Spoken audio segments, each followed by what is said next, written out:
श्री शिवाय नमस्तुभ्यम। हर हर महादेव। आप सभी को मैं बताना चाहूँगी कि 7 अगस्त को हरियाली तीज माना जाएगा, जो कि सावन के महीने में शुक्ल पक्ष की तृतीया को हरियाली तीज के रूप में माना जाता है। ऐसा माना जाता है कि भगवान शिव ने माता पार्वती की तपस्या को सावन माह की शुक्ल पक्ष की तृतीया तिथि को स्वीकार किया। इसके बाद से ही महिलाएं अखंड सौभाग्य की कामना और कुंवारी युवतियां जल्द विवाह के लिए यह व्रत रखती हैं।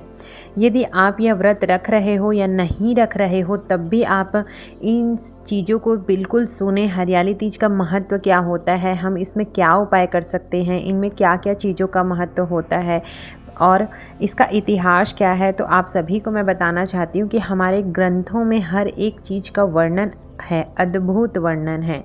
और हमारे ग्रंथों में चूड़ियों को तो बहुत ही ज़्यादा मान्यता दिया गया है। हरियाली तीज में चूड़ियों का बहुत ही महत्व होता है, क्योंकि चूड़ियाँ पति को आकर्षित करती हैं। चूड़ियाँ नारी का एक बहुत ही बड़ा श्रृंगार माना जाता है। ऐसा माना जाता है, आँख में लगा हुआ काजल, कमर में करधनी और हाथ में चूड़ी, तो ऐसा कौन सा पति है जो अपने पति की ओर आकर्षित नहीं होंगे। और नारी के पास जो भी श्रृंगार होता है तो वह अपने पति के लिए ही होता है। नारी के पास इतनी ऊर्जा होती है, इतनी शक्ति होती है, वह इस तरीके से जीवन जीती है, इस तरीके से पूजा पाठ धर्म कर्म करती है कि उसका पति दर दर भटक ही नहीं सकता। इसलिए इन सभी चीज़ों के लिए चूड़ी का भी बहुत बड़ा योगदान होता है। हरियाली तीज में आप सभी को मैं बताना चाहूँगी कि इस दिन आप चूड़ियों का दान अवश्य से करें। माता पार्वती और शिव जी की पूजा करें। अगर आप जोड़े में करें तो और भी बहुत ही अच्छे से आप कर सकते हैं। मन चाहे वर की प्राप्ति के लिए, सौभाग्य की प्राप्ति के लिए यह व्रत किया जाता है। अखंड सौभाग्य के लिए हरियाली तीज का व्रत किया जाता है।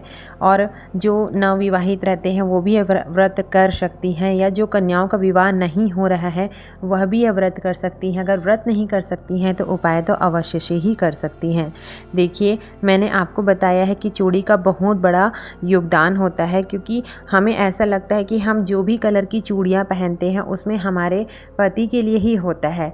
तो कौन से कलर की चूड़ियाँ महिलाओं को पहनना चाहिए और हरियाली तीज में दान करना चाहिए, तो चलिए हम बात करते हैं इसके लिए। देखिए, आप जब भी चूड़ी पहनती हैं ना, तो यह क्या करती हैं, सौभाग्य प्रदान करती हैं और यह प्रेम का भी सूचक होता है।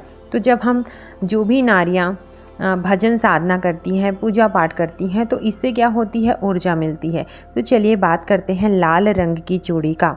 जो भी नारी लाल रंग का चूड़ी पहनती है उसमें ऊर्जा का स्रोत माना गया है, उसमें शक्ति होता है, ताकत होता है, ताकत प्रदान करती है, हमें नर्वस नहीं होने देती है, हमारे पति को तरक्की की ओर लेके जाती है। ऐसा माना जाता है कि हमारे धर्म कर्म से हमारे पति का ही सब कुछ जुड़ा होता है। तो आप चूड़ियों को भी माने इस चीज़ को। इस दिन हरी चूड़ियों का दान करें, हरी चूड़ियाँ पहने, वृक्षों में हरी चूड़ियाँ बांधे कलावे से। बहुत ही बड़ा महत्व है हरियाली तीज का। जैसे हरतालिका तीज का महत्व होता है, वैसे ही हरियाली तीज का महत्व होता है। तो हमने बात कर ली लाल रंग की चूड़ी का। अब मैं आप सभी को बता रही हूँ हरे रंग की चूड़ी। यह सौभाग्य और समृद्धि प्रदान करती है, पति की आयु को बढ़ाती है। तो मैं आप सभी से निवेदन करना चाहती हूँ कि आप सभी इस रंग की चूड़ी का महत्व समझें और हरियाली तीज में इस रंग को पहने, और साथ ही साथ आप दान रूप में भी विवाहित महिलाओं को, ब्राह्मणों को भेंट कर सकती हो। पीले रंग की चूड़ी पहनने से क्या होता है, इसमें घर में खुशियाँ आती है, प्रसन्नता प्रदान करती है। साथ ही साथ मैं आप सभी को बताना चाहती हूँ कि नारंगी रंग की चूड़ियाँ यह पति को सफलता प्रदान कराती है। तो यदि किसी का पति बार बार किसी बाधाओं में फंस रहा है, उसका कार्य आगे नहीं बढ़ पा रहा है, व्यापार व्यवसाय नहीं चल पा रहा है, तो आप नारंगी रंग की चूड़ियाँ पहनकर ही पूजा पाठ करें, दान पुण्य करें, धर्म कर्म करें, तो इससे पति को सफलता अवश्य से ही होगी। इसलिए आप जो भी रंग की चूड़ियाँ पहनती हैं, इनमें से पूजा पाठ धर्म कर्म करती है तो पति को प्रेम, तरक्की, आयु, सफलता प्राप्त होता ही है। आप चाहे तो इन चारों कलर की चूड़ियों को एक साथ आप सेट बना के भी पहन सकती हैं, तो इससे क्या होता है, हर एक चीज़ प्राप्त हो जाएगा। अब मैं आपको बता देना चाहती हूँ कि हमें कितनी चूड़ियाँ पहननी चाहिए। तो धार्मिक ग्रंथों में वर्णित है विषम संख्या में चूड़ी पहनना चाहिए, जैसे 5 से शुरू करें, 5, 7 ऐसा। देखिए हम जब भी दर्जन भर चूड़ी लेने जाते हैं तो हमें कभी भी 12 चूड़ियाँ नहीं दी जाती है, हमेशा 13 चूड़ियाँ दी जाती है। तो धार्मिक में भी यह वर्णित है। देखिए हर एक चीज़ का हमारे धर्मों में वर्णित है। हम इस चीज़ से जुड़े हैं तो हमें बताना भी ज़रूरी है, इसलिए मैं आप सभी को बता रही हूँ कि आप चूड़ियों का दान अवश्य से करें। आप चाहें ना तो आप चारों रंग की चूड़ियाँ हाथों में एक साथ पहन सकती हैं, इसका प्रभाव आपको खुद ही देखने मिलेगा। आप हरियाली तीज में और क्या क्या कर सकती हैं यह भी ध्यान रखें। व्रत हो ना हो लेकिन आप सभी को यह कार्य करना है, क्योंकि यह एक ऐसा स्पेशल दिन है जो कि 72 वर्षों के बाद आया है, जो कि बहुत ही कम देखने मिलता है हमें सावन के माह में। तो जैसे मैं आपको बता रही हूँ कि हरियाली तीज में आप कौन कौन से उपाय कर सकते हैं। यदि आपको लगता है आपके जीवन में बहुत कष्ट है, पूरे परिवार कष्ट में चल रहे हैं, तो इस दिन आपको नंदी को गाय होती है, नंदी होती है, उस दिन आपको हरी घास अवश्य से ही खिलाना चाहिए। इससे हमें आशीर्वाद प्राप्त होता है। आप अपने जैसे पति पत्नी के रिश्तों को और भी मजबूत बनाना चाहते हो, प्रेम पूर्वक जीवन व्यतीत करना चाहते हो, तो 2 लोटा जल आशुतोष महादेव के नाम से शिवलिंग पर अवश्य से ही समर्पित करें। इस दिन आप माता पार्वती को, सती माता को लाल पुष्प अवश्य से समर्पित करें, मेहंदी समर्पित करें। हाँ, मैं आप सभी को बताना चाहूँगी कि इस दिन 16 श्रृंगार का बहुत ही अधिक महत्व होता है। तो आप 16 श्रृंगार की वस्तुएं माता पार्वती को भेंट करें।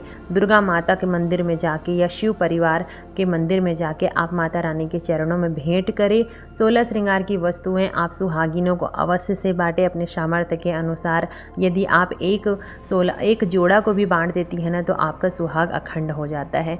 आप सभी से मैं निवेदन करना चाहूँगी कि किसी को भी सिंगल नहीं दिया जाता है, जोड़े में ही बांटा जाता है। तो आप कोशिश करना कि आप जोड़ा जोड़ा ही बांटें।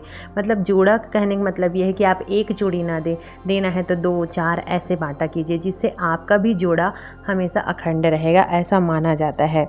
और ऐसा माना जाता है कि हरियाली तीज के दिन अपनी कामना को कह के त्रिपुरारी महादेव का स्मरण करके, निर्मलेश्वर महादेव का स्मरण करके 7 प्रकार की पत्तियों को जो भी महिलाएं या पुरुष अपनी कामना कह के शिवलिंग पर समर्पित करते हैं, महादेव अत्यंत प्रसन्न होते हैं, उसकी मनोकामना अवश्य से ही पूर्ण करते हैं।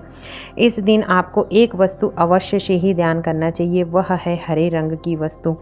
कोई भी हरे रंग की वस्तु, चाहे आप चूड़ी दान करें, चाहे आप कपड़ा दान करें, वस्त्र दान करें, ब्लाउज का पीस दान करें, लेकिन आपको इस दिन हरी वस्तुओं का दान अवश्य से ही करना चाहिए। हरी साड़ियाँ भी आपको इस दिन पहनना चाहिए, हरी चूड़ियाँ पहननी चाहिए। तो जो भी हम श्रृंगार का दान कर रहे हैं उसमें आप हरी चीज़ों को ज़रूर शामिल करें, और लकड़ी के डलिए में रख के ही आप दान करें, इससे वंश की भी वृद्धि होती है। साथ ही साथ इस दिन आपको सिंदूरा का भी दान करना चाहिए, सिंदूर भर के। जो भी आप कर सकते हैं आप इस दिन ज़रूर कीजिएगा। मैं आप सभी को प्रार्थना करती हूँ कि आप इस वीडियो को ज़्यादा से ज़्यादा लोगों तक शेयर करें और आनंद उठाएं इस वीडियो का। जैसे किसी बच्चों की शादी नहीं हो पा रही है, बेटा या बेटी की शादी नहीं हो पा रही है, तो आप हरियाली तीज के दिन इस उपाय को अवश्य से करके देखिएगा। इसके लिए क्या करना है, आपको 11 हल्दी की छोटी छोटी सी गांठ ले लें। उसके बाद आपको मंदिर में चले जाना है जहाँ पे शिव जी के 5 परिवार विराजमान हों। आपने महादेव के मंदिर के पास जाकर, जहाँ पर माता का वास होता है, जहाँ पर माता बैठी है, तो सती माता का स्मरण करते हुए 11 जो छोटी छोटी आपने हल्दी की गांठ रखी है उनके चरणों पे समर्पित कर दें। उस बच्चे का नाम ले लें, उसका गोत्र बोल दें, चाहे तो बच्चे स्वयं ही करें, लेकिन आज के समय में ऐसा है कि बच्चे बाहर पढ़ रहे हैं तो नहीं कर पा रहे हैं, तो आप माताएं यह उपाय अपने बच्चों की शादी के लिए अवश्य से करें। 3 महीने में शादी फिक्स होना ही है। यह बहुत ही अच्छा सा उपाय है हरियाली तीज का। हल्दी की गांठ माता सती, माता पार्वती का स्मरण करके उनके चरणों पे आपको रख के आना है, शिवलिंग पे नहीं समर्पित करना है। इस बात का विशेष ध्यान रखें। उम्मीद करती हूँ आज का वीडियो आपको पसंद आया होगा। श्री शिवाय नमस्तुभ्यम। हर हर महादेव। जय महाकाल।